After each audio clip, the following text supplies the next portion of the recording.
আসসালামু আলাইকুম, শুভ সকাল। সকালে আমি 1 কাপ চা 2 পিস ব্রেড দিয়ে আমি সকালে নাস্তাটা সেরে নিব। তারপরে আমার কথা যদি কোনো ভুল ত্রুটি খুঁজে পান আপনারা তাহলে ক্ষমা দৃষ্টিতে দেখবেন। সকালে নাস্তাটা এই যে আমি খাচ্ছি 2 পিস ব্রেড। খাওয়ার পর এই যে আমি সকালে নাস্তা খাওয়ার পর আমি এইগুলো পরিষ্কার করে ধুয়ে নিচ্ছি।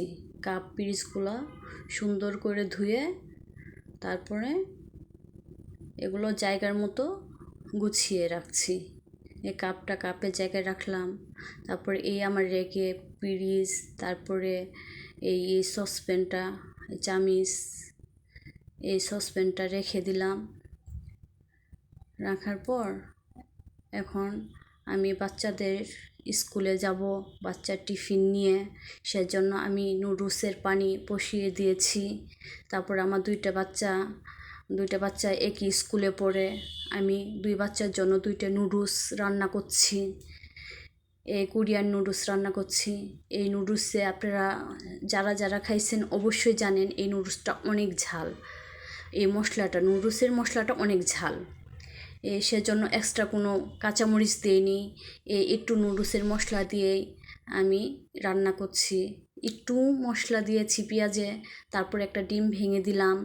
দেওয়ার পর তারপরে ডিমটা সুন্দর করে আমি করে নিচ্ছি।